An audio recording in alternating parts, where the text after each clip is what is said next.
ยังนะได้ของใหม่อีกเลยผมว่าเที่ยงเป็นว่าที่มาโอ้ได้ของใหม่อีกเลยอันนี้เนาะโอ้พี่น้องเลยส่วนเป็น3 บาทนี่ป้าโธ่คนขาดแต่คนส่วนเนาะขาดแต่คนบาทนี่เนาะขาดหาคนเด้อมันขาดหาคนบ่ไปเยี่ยนมาเบี้ยนเป็นภูผู้โอ้เยี่ยนนี่นะภาษาเวียดเรียบภาษาเวียดก็ได้กินข้าวนี่ยังกินข้าวอันเกิมอาบน้ำดิอาบน้ำตำเนื้อโอ้อาบมาแล้วเป็นแสดงว่าจุบเวียดดีบ่จุบเวียดแล้วปี6 เดือนล่อนี่เพิ่นเดินได้ล่อนี่นะแม่นอันนี้เขาก็สิว่าอย่างนึงแต่เขาบ่เคยห้องเขาว่าบาแบงล่อ3 ล้อก็แม่นล้อก็แม่นเพื่อนนี่ได้ซะเพื่อนนี่หญ้าโอ้ได้ความรู้ได้เนี่ยเดี๋ยวบ่อยาก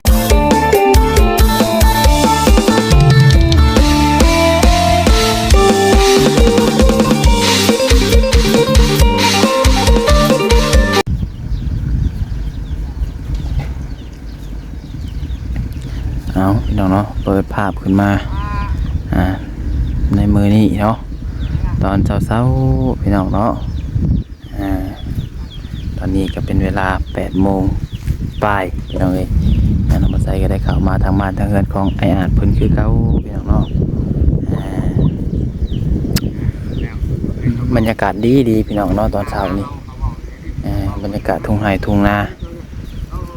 เงียบสงบดีพี่น้องเอ้ยกันอยู่แถวในบ้านในเรือนกันมัน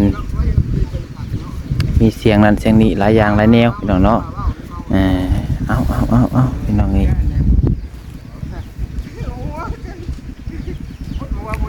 กราบทักทายสบายดีสวัสดีพ่อแม่พี่น้อง FC เบิร์ดสุกูสุคนเบิร์ดสมองสุบอลวาซิวฝั่งลาวฝั่งไทยและก็อยู่ทางต่างประเทศเด้อพี่น้องเด้อการยินดีต้อนรับเข้าสู่ช่อง YouTube น้องพัดชัยชาแนลอีกแล้วพี่น้องเนาะมาพบมาพ่อกันช่วงเช้าๆพี่น้องเนาะแดดก็ยังบ่ทันออกซ้ำพี่น้องเลยบรรยากาศดีพี่น้องเนาะ2-3 มื้อมานี่ตัวทางเทวดาเพิ่นก็เป็นใจให้บ่เนาะพี่น้องเนาะเพิ่นรู้ว่าทางไอ้อาจเพิ่นก็ส่วนดินญาติเพิ่นเมื่อยบ่พี่น้องเนาะเพิ่นเลยบ่ให้มันร้อนแห้งพี่น้องเนาะบ่ร้อนแห้งแล้วก็บ่ถึงขั้นว่าหนาวพี่น้องเนาะแบบพอดีอยู่อากาศนะเนาะเบิ่งพี่น้องเลยเนาะเท่า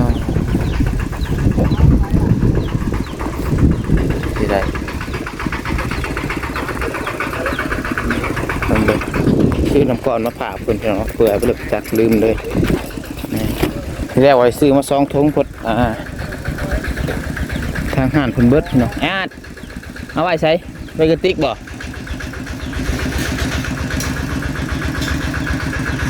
พี่น้องเนาะทางห้านเพิ่นเบิดพี่น้องเอ้ยว่าสิเอามาให้เพิ่น2 ถุงว่านี่ก็ทุกมื้อเพราะว่าเพิ่นบ่มีตู้เย็นบ่มีไฟฟ้าต้องได้กินน้ำก้อนทุกมื้อเนาะโดยสบายดีว่าซื้อให้2 ถุงผลยังถุงเดียวใจเด้อขอบใจเด้อโดยเป็นหยังยังนะได้ของใหม่อีกเลยผมว่าเที่ยงเป็นว่าที่มาโอ้ได้ของใหม่อีกเลยอันนี้เนาะโอ้พี่น้องเลยส่วนเป็น3 บาทนี่ป้าโธ่คนขาดแต่คนส่วนเนาะขาดแต่คนบาทนี่เนาะขาดหาคนเด้อขาดหาคนบ่โธ่พี่น้องเลยได้ส่วนใหม่อีกแล้วมาอีกอันหนึ่งใช้เห็ดมีดาบอยู่วะเดี๋ยวไปหาดาบมาเห็ดจังหน่อยเนาะเห็ดดาบไว้พี่น้องเลยบัดคนเป็นมาแล้วก็ส่วนซอยกันโลดทุบคนกว่าคือบ่ทุบก่อนทุบได้บ่ใช้เสาฮะน้ำมันขวบลงไปเลยได้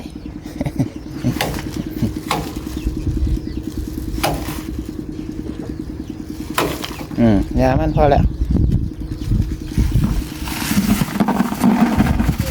รวมครับ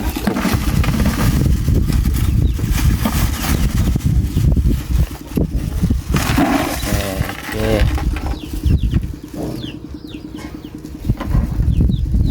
อันไว้ถุงเดียวก็เต็มเลยเนาะให้ฮัด หาดาบมาเห็ดอันนี้ต่อบัดนี้นี่อยู่บ่เห็ดดามส่วนดามยังนี่แหละพี่น้องเอ้ยเห็ดไหวคนมากับส่วนซอยกันหลายหลายคนก็แล้วไว้พี่น้องเนาะเบิ่งมีอยู่บ่ดามบ่จักซื้อตัวนี้บ่วะ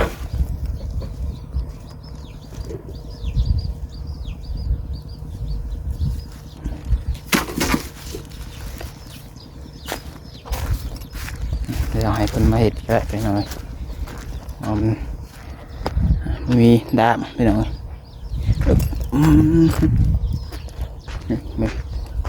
มันเศร้าๆพี่น้อง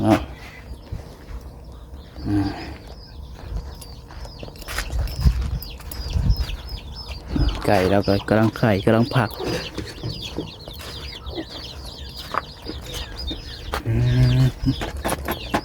เห็ดยังเด้ทาง ตากมือ สบายดีเด้อ สบายดี มึงไว้ซื้อมาให้ หัวบ่าวอีสันสื่อมาบ่แซ่นี่ เบาแซนโอ้แต่สองมือพู โดย โอ้ บ่แซ่ทำไหวเลย แช่น้ำก้อนไว้บ่ แม่น คือเรากำลังสิถามว่าเฮ้ยเอ้าอยู่ได้จังไรหอดสองมือบ่หนาวบ่บูด แซ่ บ่ แข็งอันนี้ แช่น้ำแข็งไว้ โดยมันมีเวลา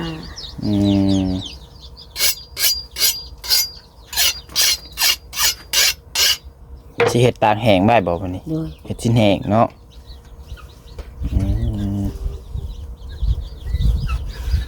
กินแล้วบ่ข้าวเช้ามื้อนี้ แล้ว ได้ยังกินเช้า อันนี้ก็เป็นหมูนี่แหละหมูนี่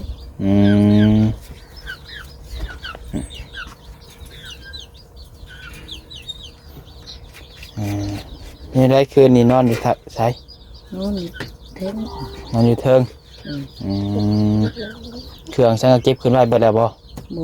ยังไม่ได้เก็บขึ้นเบิด ยัง เก็บแต่เสื้อขึ้น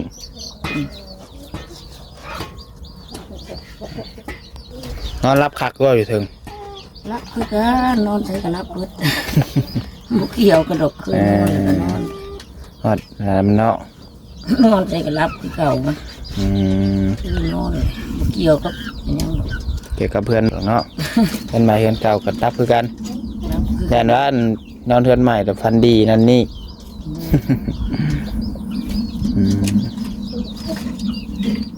พี่น้องให้เพิ่นเห็ดกินหมูเพิ่นก่อนเพิ่นหาทางให้อาดก่อนไปถึงเนาะ ทีนี้มันคือจะปวดขี้บ่ ฮะ จะปวดขี้บ่หนู บ่ เฮาก็บ่ได้เป็นอย่างปกติ จะเรียกลาย บ่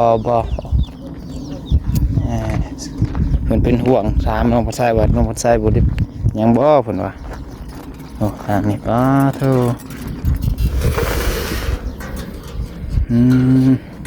ได้คนมาซอยอีกเนาะน้องผู้เฒ่าผู้ฮะ งามครับขันเห็นเลย มาจากทางไหนจากทางจับพอ เรื่องเคยกันอยู่ไหมพอมาเรื่องกับอ้ายเพิ่นโอนเพิ่นเสียแล้ว โอ้ฮู้จักฮอดกับไม้เพิ่น รู้จักอ้ายเพิ่นเเว่าเพิ่นเสียแล้ว โอ้ จะโดนพูด โดยเลยมาซอยบ่ต่างมาซอยเทือนเจ้ากับแถวหนีบ่ แม่นแหละ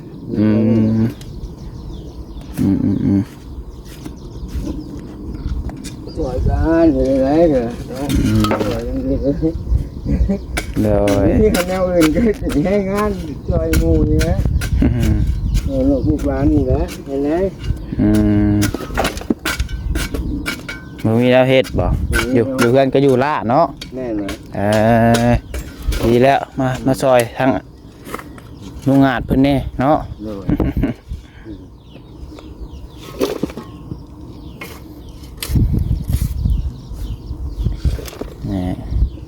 ซอยกันคนละเล็กละน้อยมันหักแล้วเองมันมือนี้ก็สิบ่ได้บ่อีกกอง1 2กองเนาะ ลองจะหน้าคนด้าน มันเหนียวเลยมันหนักได้บ้านนี้ ใหญ่พ่นตกใส่เนาะ แม่นเลย พ่นตกทุกมือเลยซ่อมบ่ได้แล้วบัด เห นี้ นียวหัวยากที่สุดเลย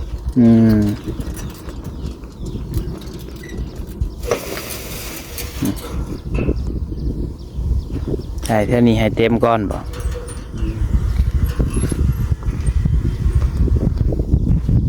อันนี้ให้รถเพิ่นเข้ามากันเขาสบายเป็นเนาะมันยังไปจอดที่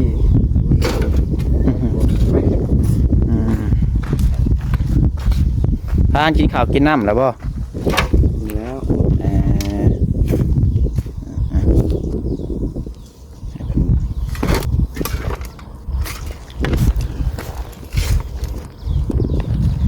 ส่วนกับ3 อันบัดนี้เนาะขาดแต่คนส่วนพี่น้องเอ้ย บอก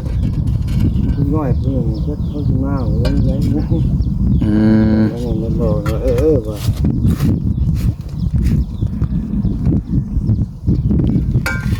มันมีคนมาซอยจัก2 คนนี่เนาะ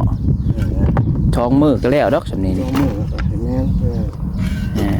มันละตั้งเฮ็ดอีหลีรอนี่พี่น้องเอ้ย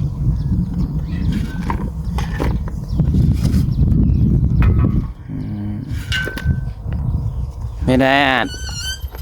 เอาเลย เจ็บหลัง ผักก้อนเนาะตั้งแต่ส่วนดินมานี่เจ็บหลังเลยเจ็บหลังมาเลยบ่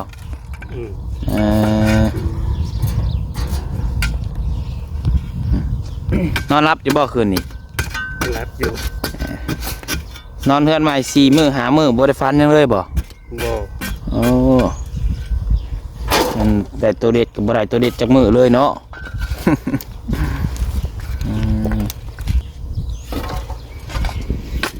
ถ้าอายุ30 มื้อมานี่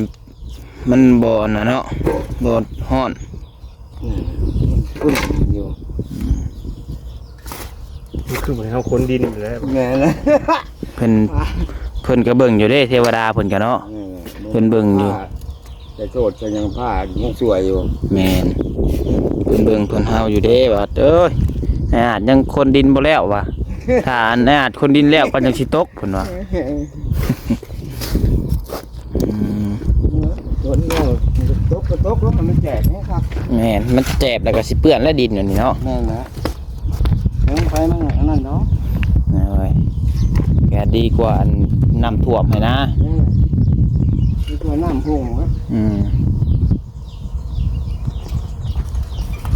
มา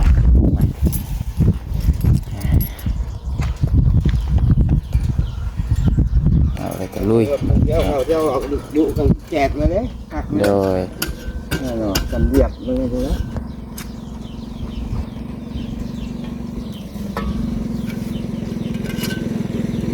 มา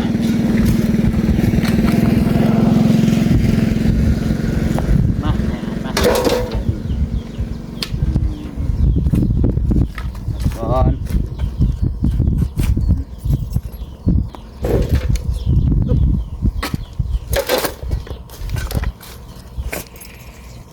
มาแต่เศร้าหัวก่อน มาเจ้านี่บ่ลืมเงินคิดพันในกระบอกอันนั้นนะของเปียกได้วานแหวาน ลืมเงิน เปียกแล้วติดจอดวันนั้นลืม เอาเงิน เมาเงินเราจะมาอีกนักที่เขานะมาจากก้านไหนนอนอยู่โพ้นอยู่อันนั้นนอนอยู่หน้าลูกหลานอยู่ก้านไม่ขนุน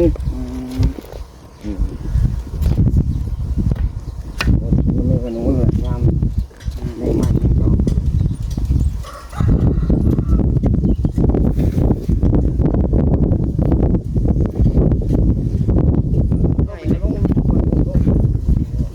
บรรยากาศดีจริงๆเนาะเห็นจ่อยๆจอดที่ก็ได้รถมาอยู่นะ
เขาถอกอันแบบ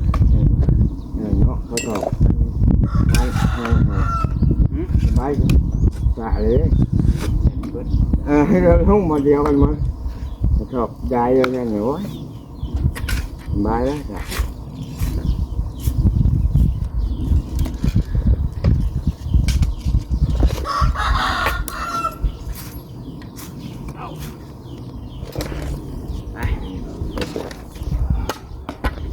เดี๋ยวยุ่งก็ได้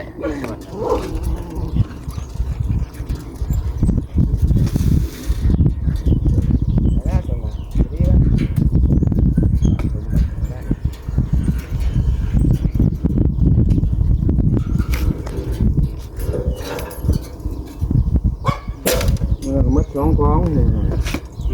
mà chuỗi sóng conมือน่ะบ่มาแต่มือเด็กๆ มือก็เบ็ดเลยrồi đúng rồi sóng con Việt Nam lên thế thì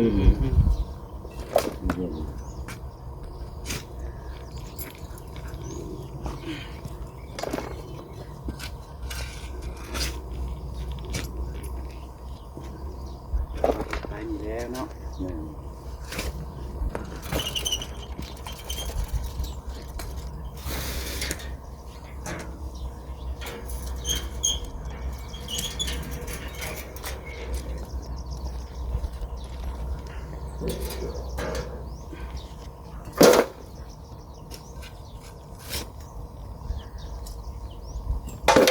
các bạn là cực ra hoặc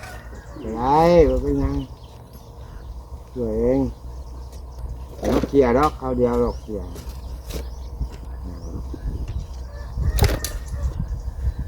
được nói ở trong nào cũng bậc phụ mình mà tuổi như này หมอปลาบ่ nè là hơn nè hơn nè ngọ bà hay là แต่ว่าย่านเขาตัดผมนี่บ่มาเลยประจักษ์ ra ngoài này mấy con về nắng bộ bạc của nhang cái chi cái pen em thôi pen em thôi gì ấy đang hành em nó pen trên đấy đấy nó thiệt là vào đây cái thiệt ma rồi nè bộ hay thiệt cái này này bộ thiệt chứ được ngoài tay đi qua bà chân em phải rồi đáng như gì แปลงแอม em anh đừng nuôi เอง này ฮะ đây là pen em ตะกี้เพิ่นเฮ็ดเป็นบ่ mình tin này nhớ mình được lim đấy mình lim nữa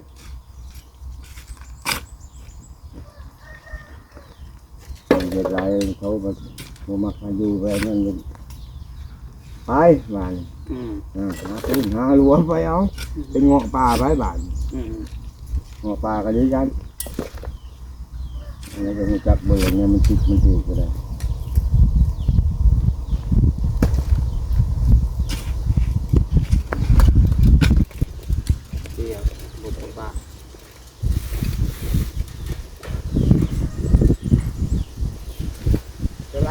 ตอนยังหนุ่มไหนจะหน่อยตลาดอะไร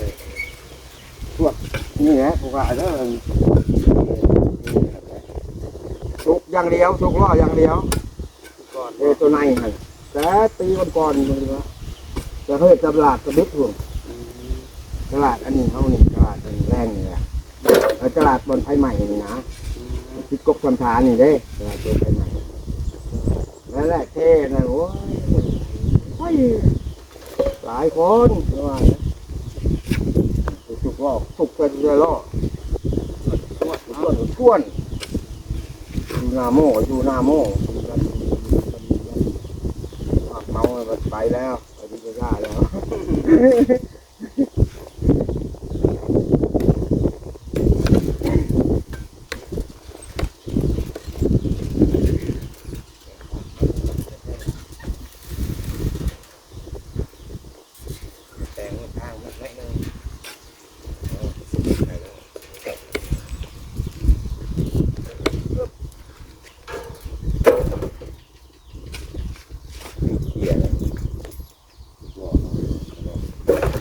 อย่างนั้นนึงนะมาละเนาะมันเสี่ยงแล้วมันแหลมรอบไปอุปกรณ์ดีมันจะไว้ แม่แม่ นี่นะผมอุปกรณ์ อ้าววานนี่เอาไม้ขึ้นเห็นป้าเนาะเนี่ยทำเงานี่เลยนี่ไม่กุกน้ำตา3 คน4 ข้างผู้หญิง โดย ตัดปุ๊บขึ้นรถอันนี้เลยรถบนไดนี่ อืม เอาขึ้นข้างๆเลยเนาะมันมาถึกจังหวะนะถึกจังหวะมันค่อย โดย มันก็กิ้งไปง่ายแน่จังหวะนึงกับมันดอกเลยดอกแล้วเปลือกมันดอกหมดเลย รอดสนิทสบายเจ้าเนาะโทษเด้อใช้จักปีเลย 68 แม่แข็งแรงเนาะ เพราะว่าแต่ก่อนเนี่ยเคยเป็นทหารเนาะไปฟุตบอลนี่นะก็ไปเยี่ยนมาเยี่ยนเป็นครู โอ้ เยี่ยนนี่นะก็ภาษาเหยียดเรียบ เอาภาษาเวียดก็ได้ ได้ โอ้กินข้าวนี่ยังกินข้าว อันเกิม อันเกิมอาบน้ำดิ อาบน้ำตำเนื้อ โอ้ อาบมาแล้วภาษา แสดงว่าจุบเวียดดีบ่นี่ รบเหยียดแล้ว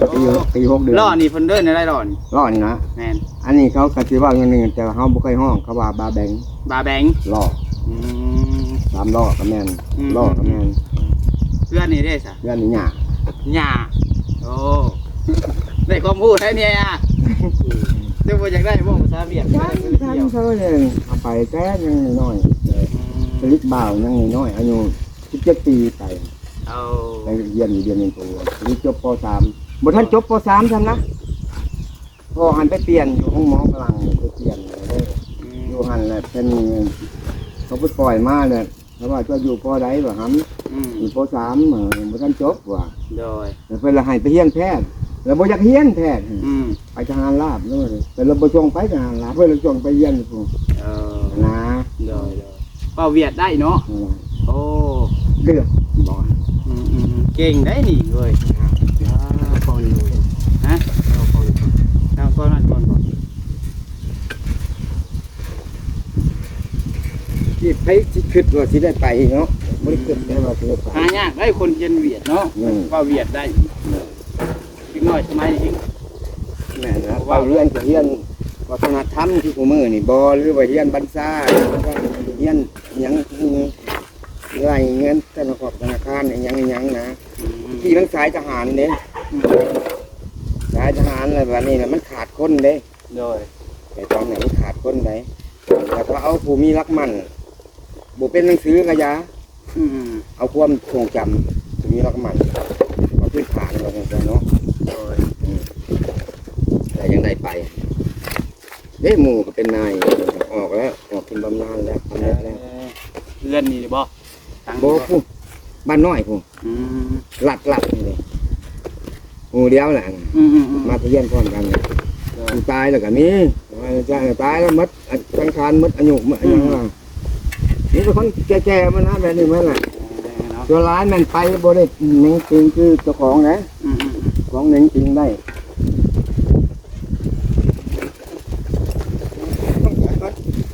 มีความมันบุกเรียงพี่น้องเอ้ย เพราะว่าแต่ก่อนเคยเตะบางเคยฝึกหลายอย่างนะ พอเพิ่นมาธรรมดาเด้พี่น้องเนาะเพิ่นจบมาแต่เวียดพวกพี่น้องเอ้ยเว้าภาษาเวียดก็ได้ เคยเป็นทหารเก่าอีกบ่ เคยเป็นทหาร โอ้ เป็นทหารหาปีเข้าแต่1976 76เดือน โดย ไหนแล้วก็ต่อมาแล้วก็ยังแพทย์หาก็ได้3 เดือนบ่อยากเยี่ยนเลยเป็นส่งไปผู้ที่ถืออยู่เยี่ยมเป็นผู้คนประมาณ100กว่านี่ ตัวบ่ธรรมดาเนาะ เพิ่นยังแข็งแรงอยู่นะพี่น้องผมหมาย หมู่นำกันหั่นนี่บ่ฮู้ฮู้จักบ่ฮู้ บ่ บ่ฮู้เคยกินยาฮู้แปลงรถนี่เด้อเมียบ้านน้องเพชรนี่ แล้วก็เคยดื่มน้ำกันแต่ก่อนแบบสมาหมู่เดียวกัน โดย เขายังใส่แว่นยังบ่ยังจริงบ่ได้คือเจ้าของเลย เจ้าของบัดหนึ่งมาแบบเป็นคนจะห่อนน้อยนึงนะเพื่อนเตะบอกเตะบานกันปู้เมื่อยตัวได้ก็กัดแขวให้ คนแข็งแรงเนาะเอาสาพี่น้องเลยเนาะขอเฮ็ดไปพี่น้องเด็กกันหน่อยเด็กส่วนไปพี่น้องเนาะเอาให้เต็มหนีนี่พี่น้องเลยเอาโอเคแล้วพี่น้องเด้อสำหรับที่นี่ก็ขอจะได้ขอลาพี่น้องไปก่อนแหละพี่น้องเนาะ อืมผิดพลาด เรีย ป ง ระ ห การ น้า ใด มา ก็ อยู่ ขอโทษขออภัยนำเวลาพี่น้องเนาะ มา